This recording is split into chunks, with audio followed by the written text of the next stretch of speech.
Hi and welcome to the first documentary, sorry about the pun, from the Clinical Canine Massage.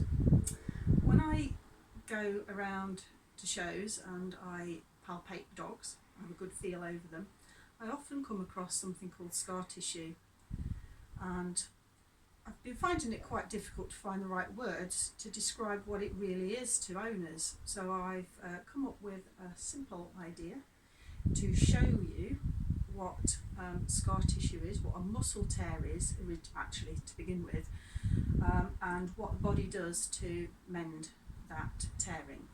Okay, so if you can just zoom in for me please, Brett. Lift this up. Can you see that this is a piece of knitting?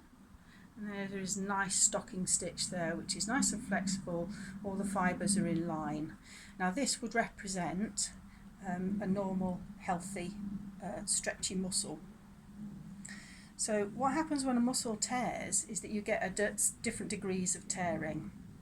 Now this, if you can see here, where I've dropped a few stitches, would represent, for example, a grade 1 muscle injury.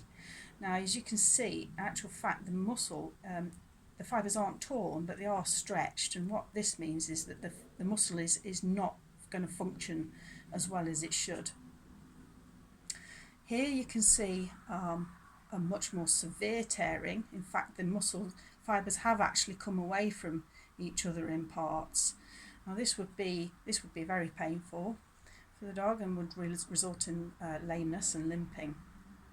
Now the body is actually very good at mending a torn muscle, but it won't mend it with this nice flexible muscle fibres. It can't use the original muscle fibres. So what it does, as you can see from this delightful piece of darning here, is that it lays down scar tissue which is made of a different type of fibre, a different type of collagen. And instead of it laying down nice and evenly like the original tissue, it lays down a scar tissue in a haphazard fashion like this. And as you can see, hopefully you can see, this is now quite inflexible. It's not stretchy like the original fibres. Now this happens in about 6 weeks, so it's responsible for the traditional strain-restrain cycle, where a dog will do something, pulls its muscle, is lame for a few days and then appears to get better, and then a few weeks later is doing exactly the same thing, maybe doing its agility or fly ball, and has another muscle strain. And that's because that muscle has now become shorter, is less functional, and is more prone to restrain.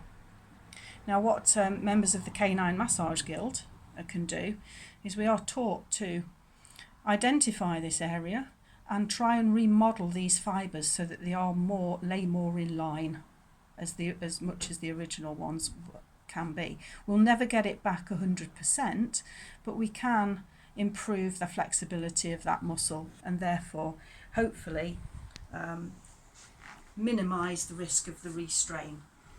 So hopefully that's explained the muscle strain to you a bit better. So look out for some more documentaries. Thank you.